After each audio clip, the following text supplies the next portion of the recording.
I want to officially touch on next steps. Overall, that's kind of like as good an embryo as you can have. Fresh versus frozen transfer. I would say for a 29-year-old, it's particularly low. We never saw ourselves just having one We kid. don't really know if your egg numbers are sort of stable. There's a lot of decisions and thought that comes with that. So I can't ask you what exactly I should do. Hi. How do you feel? Are you excited about it? Yeah, let's do it. But this is us telling you guys that we are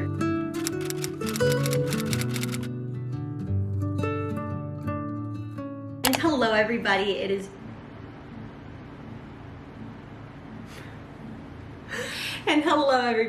Dingle here, and welcome back to my channel. I hope y'all are doing super duper well. Before we get into anything, is there anything in my teeth? I just had something with a lot of seasoning. So if you are new here and you're just stumbling across this channel now, or you just recently stumbled across this channel, hello, my name is Mac. My husband's name is Jack. Yes, Mac and Jack. And we have been on a 2.5-ish, I really should look that up by now, you guys, infertility journey. We went through 3 IUIs and we just finished our egg retrieval cycle for IVF. And in the previous vlog, you all saw our official embryo results from this first round of IVF. If you haven't seen that video or the egg retrieval vlog and you want to catch up, I will leave the full infertility playlist that we have linked down below that documents everything from clinic visits to IUIs to ultrasounds to finding out we're doing IVF, like everything in between. So I will be sure to link that down below in case you want to binge those videos. But in this vlog, I want to officially touch on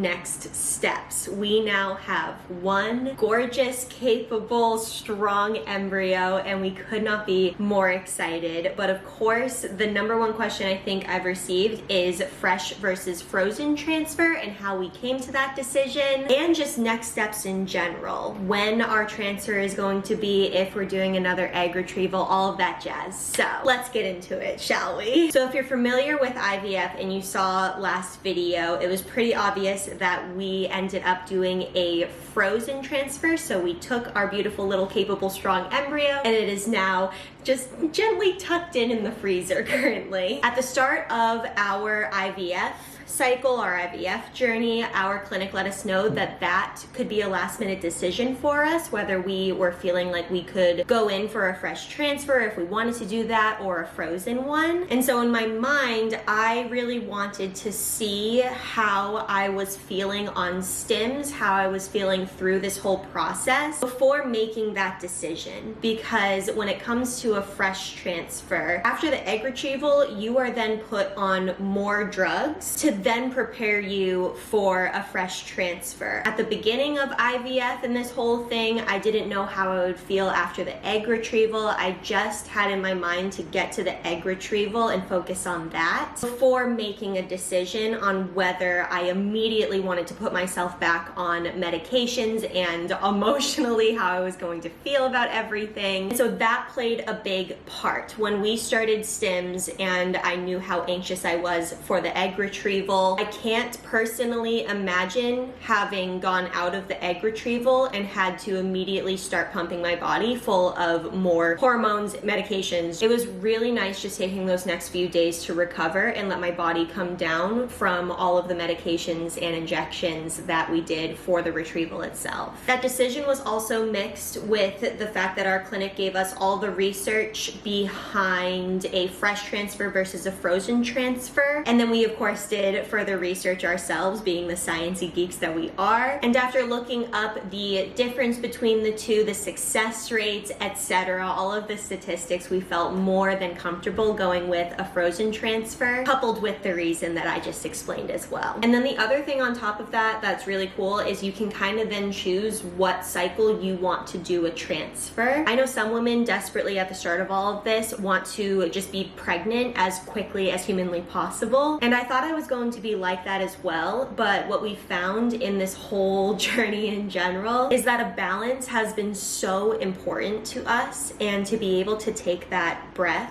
in between a retrieval and a transfer and then time out when that transfer might be that works best with our lives, so we're not putting our life completely on hold for everything. That was personally just very important to us. The next reason that we kind of decided to go with that, it didn't actually show itself until after the retrieval, but if you think about it, we had no idea how many embryos we would have at the end of our IVF cycle. We can guess all we want, but at the end of the day, these statistics that we're going off of are simply statistics, and our individual case might completely vary from those statistics. So knowing that we were going in with a lower reserve, it was kind of a blessing in disguise that we had already chosen a frozen transfer, because we only ended up getting one embryo. So at this point, knowing that we only got one, and I'm so grateful for that one, you guys know that, but knowing that quantitatively there's only one, and also knowing our wishes for our future family, we never saw ourselves just having one kid if we could help it. The question now became, do we do this transfer because we just want to have a baby no matter what, like right away? Or is a retrieval right now the smarter decision based on how much later our second retrieval in the future might be? The other thing though is, what if that transfer doesn't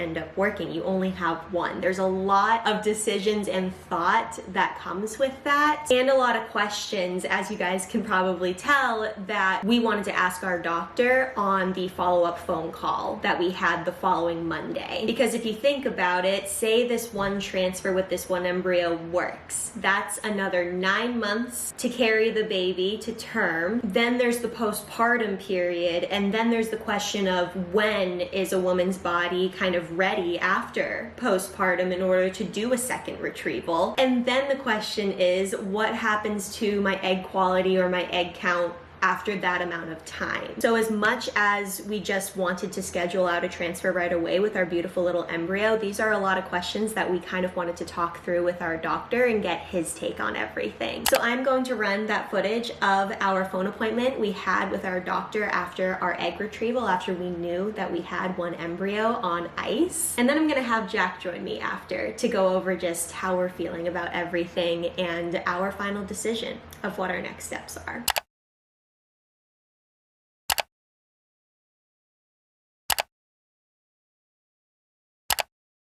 How were you feeling?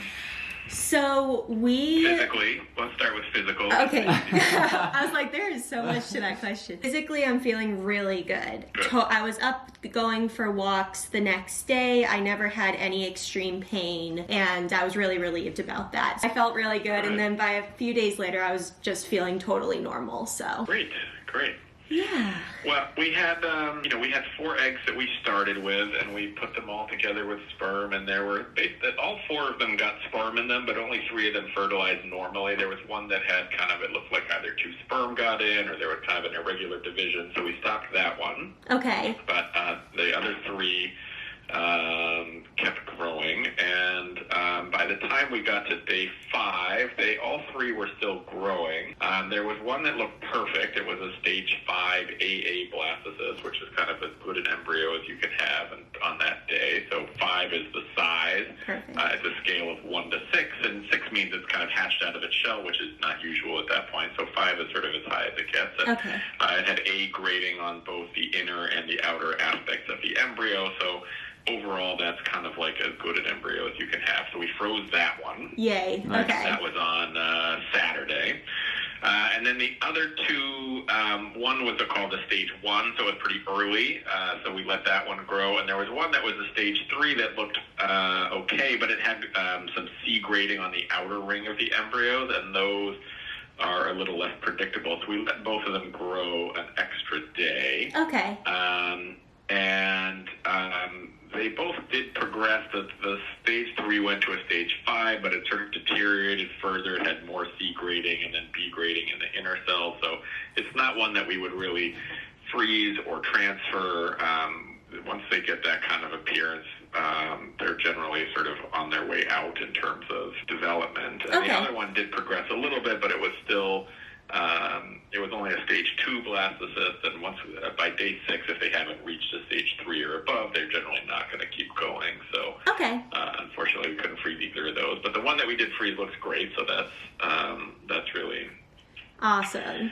Key in the component, so that is good. Awesome. And we knew based on your backstory that we weren't expecting to have a ton of eggs or embryos, but good to know that at least from a quality standpoint, you were able to make a nice looking embryo. Okay, great. I think pausing on that right there, I think Jack was telling me after the procedure, under all of the drugs and everything, I was not extremely excited about 4.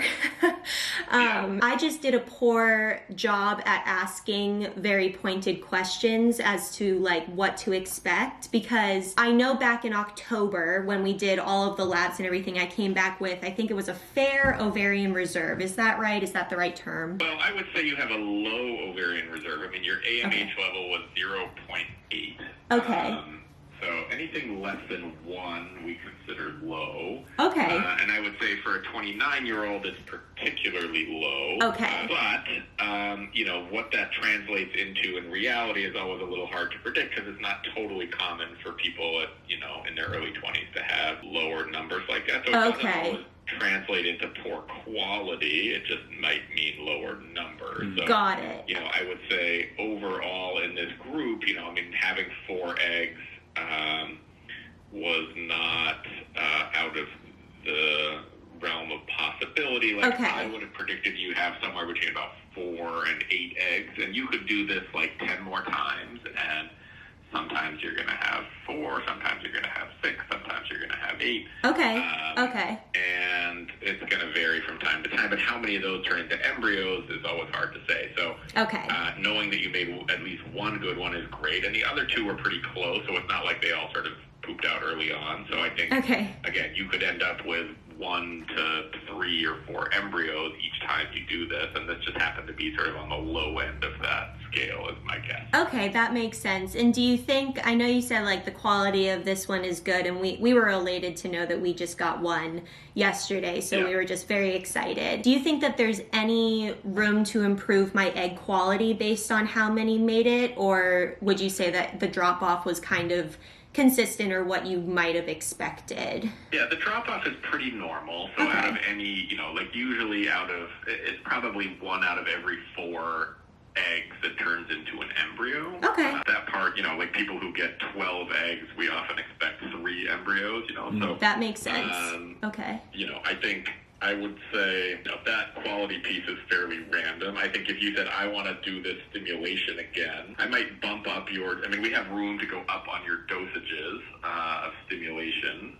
So there are some things that we could do to sort of try to get a few more eggs. I'd say mostly your left ovary just didn't participate at all this time. And it might in a future attempt, but, kind of going forward again, we could make some changes to try to get a few more embryos. The question is do you go ahead with what you have, or do you do another round of stimulation? And that's kind of a very personal question, and depends on sort of what you want to have for the future. Right? So if we put in this embryo and you get pregnant and have a baby, that will be great, but you're going to be 2+ years from now before you decide to have another pregnancy. That makes sense. So I can't ask you what exactly I should do about that. You can ask me, but I will be like, well, it sort of depends on have goals for your life.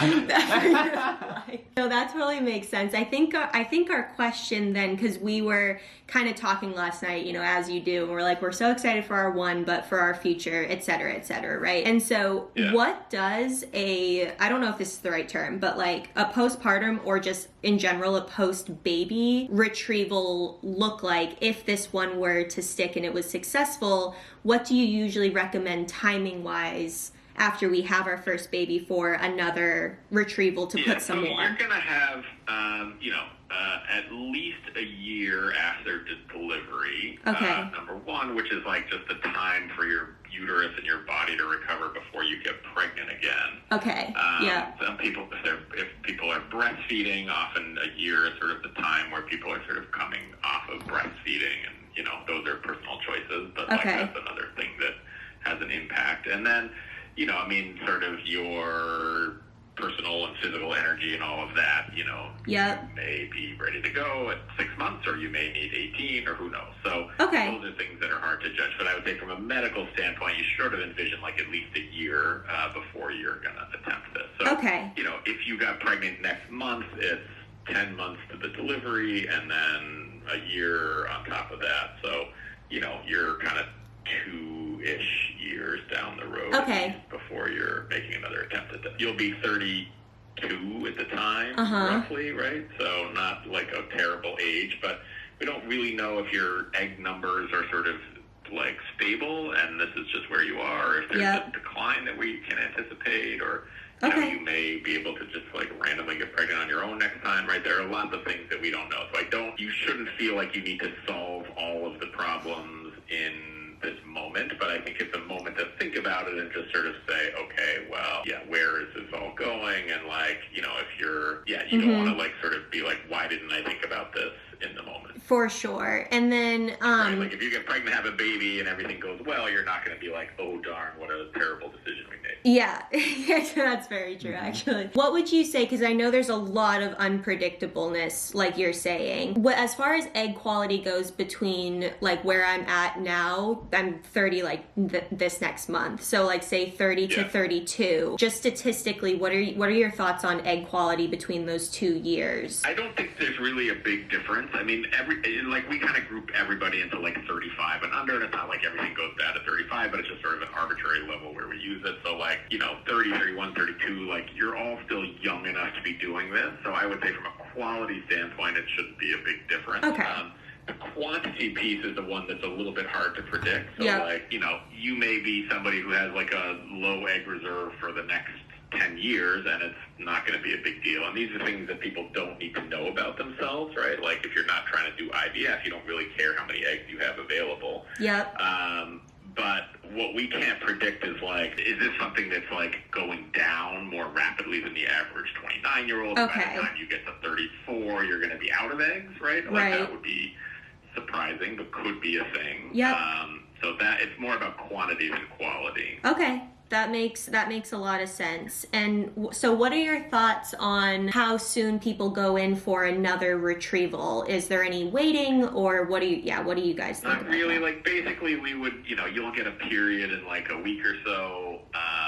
We would put you back on the pill for a couple of weeks, and then we would, that gives your ovary a chance to rest for about a month, and then we would be doing the stimulation like end of July and taking eggs out of you at the beginning of August in theory. In theory, and would have like the full calendar and stuff if I were to call her? Yeah, we can put together a calendar and all of that, but I can give you a rough estimate of what that would be. Actually, the first week of the 8th is when we'd be taking eggs out of you. So stimulation would be kind of last week in July.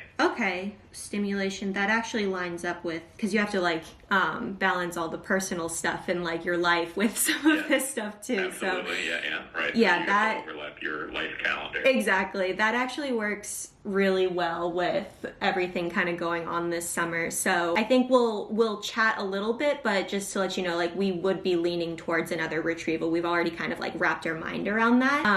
And we're not heartbroken not going into. It well, and like I did.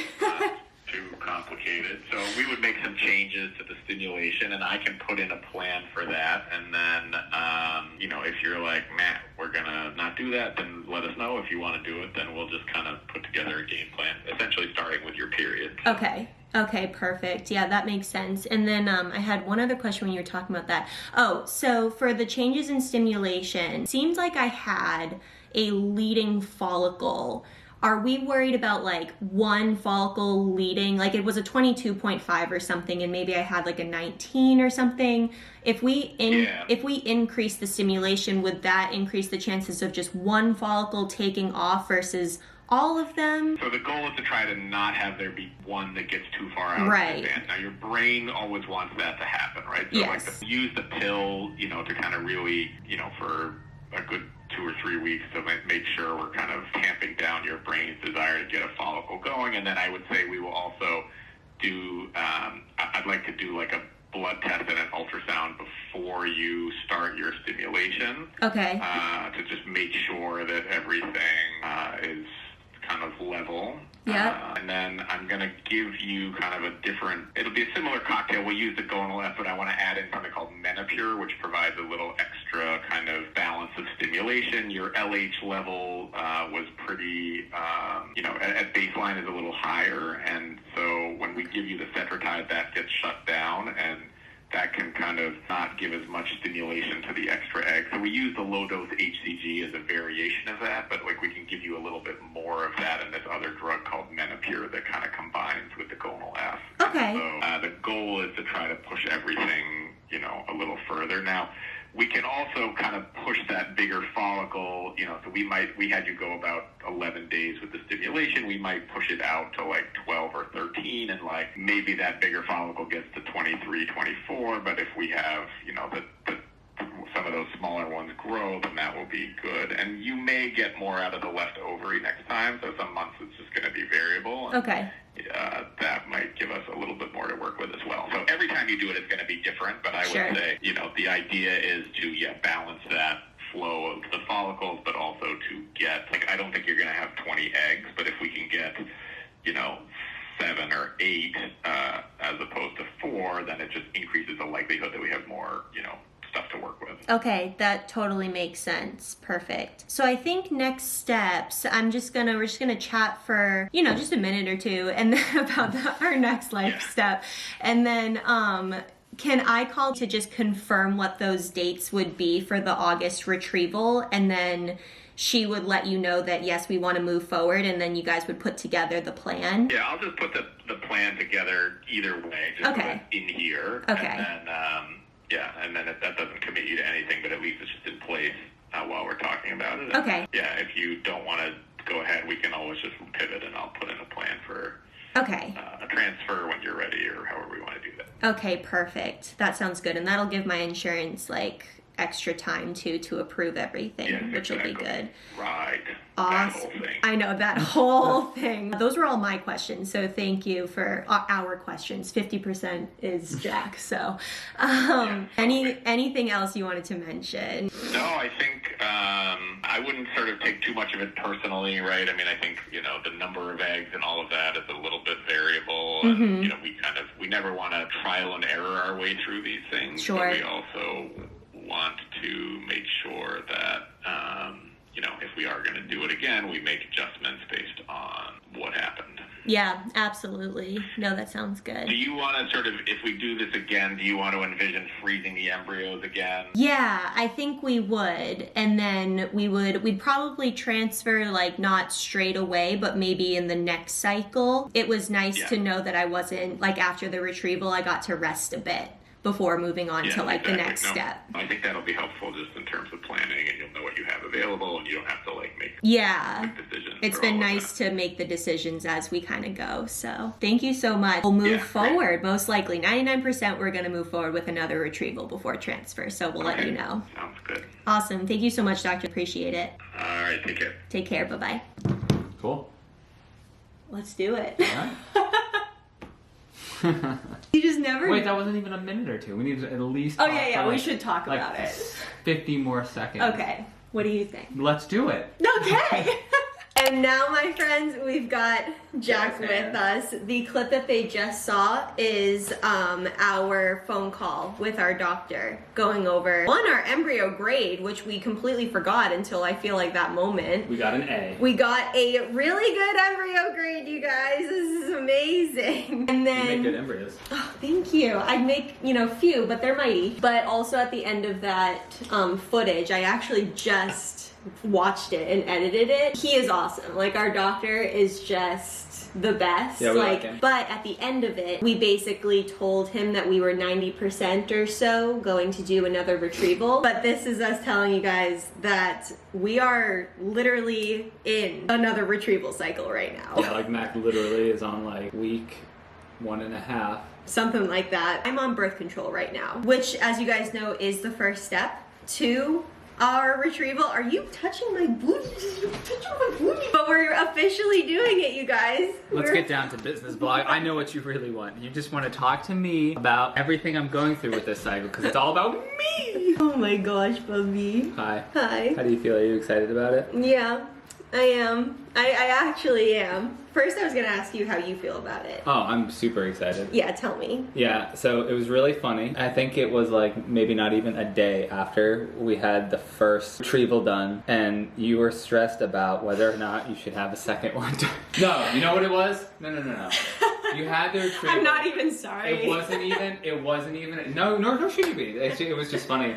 It wasn't even a day after we got the good news that we got an embryo, and like, we were excited. You guys saw the video. Like, we are over the moon. Elated. And so, literally, like, the elation and happiness, like, Mac is just churning and churning, and like, suddenly that turns into like, wait, should we have another one? Should we not? Like, we need to make a decision, all this stuff, Well, because all of this things, like. And also, just so like, you know, also like, I knew that we had the phone call the next day. Yeah. And whenever we get time with either my nurse, but especially our doctor, I want to make sure that I am fully prepared with all the questions, especially learning how I, for myself, should have asked more questions about my reserve and what that means for the egg number. So I wanted to be prepared with all of the questions, so I didn't leave anything to be like, oh darn, I wish I asked this thing. But yeah, no, he's right. I immediately started thinking of the next step. I'm sure you guys are not surprised at this point in time. And like, at that point, for me, I was like, wait, why are we thinking about this? We just had a retrieval. Like, wait, what? We just had a But did it make sense? It did. Well, Yeah. like anything we talked to, but like, I couldn't wrap my head immediately Around like, why I was thinking. I think it these was like, things. because you were so stressed, it was like, wait, whoa, we need to like figure this out now. Yeah, well, we kind of needed to, because at the end of the day, when my cycle started, we got to ride onto the train, step onto the train for the next retrieval. Like, these things happen so quickly, and that's also what I learned from the first time, that yes, I wanted to be so excited about the embryo, and clearly I was so excited, but I knew that we had time with the doctor the next day, and we needed to be mentally prepped for that. I'm so game, like, any opportunity to increase our soldier count, Our army. I'm on board for.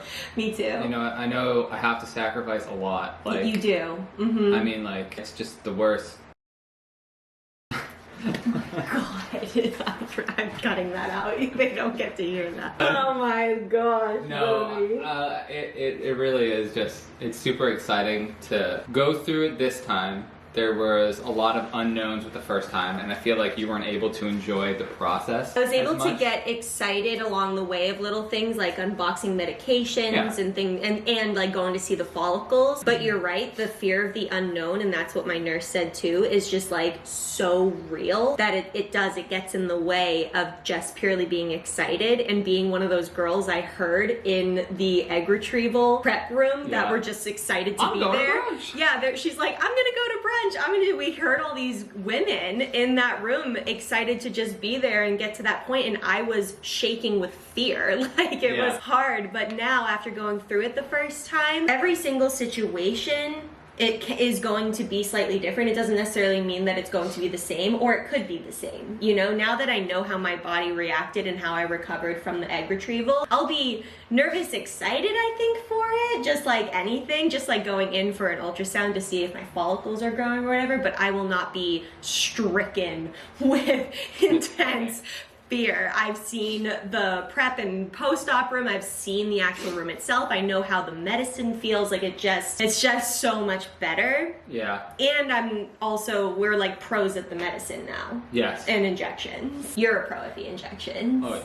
Yeah, you know. No, I think like one thought on that. It's almost unfair to you because like everything's happening to you, and so there's a lot of stress. And like I am stressed or worried for you. Yeah. But there's nothing like when something is happening to you, so it doesn't even compare. My point being is like, because you're going through all these things, you're never going to worry about them. And so it's fun because you get to experience like I've experienced the first time for the second round. Not quite. Sorry, not quite. I don't know if anyone told you, but I still have to be injected with everything. No.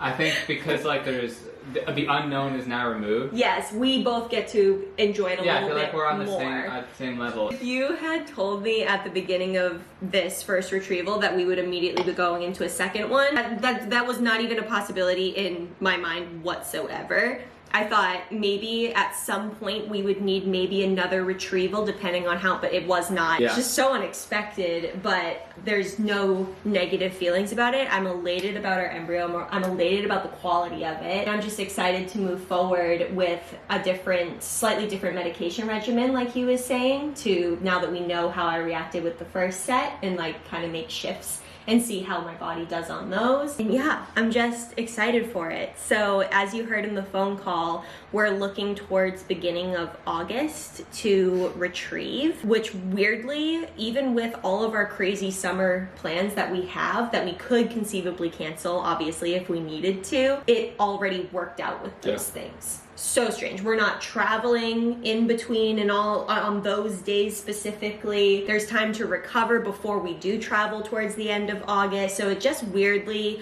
lined up so perfectly. So all of July, we just kind of get to enjoy. In July, it's my birthday. It's also our 5th year wedding anniversary in July. Remember this time. And it's also, oh my God, it's also my favorite time of the year. I'm a summer baby. I'm a summer gal at heart. This is my time to shine. So the fact that we get all of July just on birth control, I personally do not mind being on birth control. I don't have a lot of side effects. So it really does feel like we are getting a break weirdly for the most of July, which is just going to be so awesome. So look forward to some normal life vlogs. If you guys are new and want to see like glimpses of what we do on the weekends when we're not injecting ourselves with hormones, you know, like that'll be really exciting. But also I do want to do another Q&A related to IVF or other fertility related questions, but we already kind of did an overall fertility related question Q&A just recently. But now that we're at the end of a egg retrieval heading into another one, I would love to answer any questions that you guys have. So if you have a Q&A question that you want me to answer in that video, make sure to leave it in the comments below. I'll also have a question box at some point on my Instagram story. So if you're not following me over there and you want to participate, go ahead and follow me over there. But otherwise, my friends, that is going to be it for today's vlog. I hope you all enjoyed it. If you did and you haven't hit the subscribe button yet, make sure to do so down below because we upload videos here on Wednesdays and Sundays, and we would love to have you along on our journey to baby. Everybody, do not forget to give this video a big old thumbs up, and we'll catch you in the next one, my friends. We'll see you later. Bye.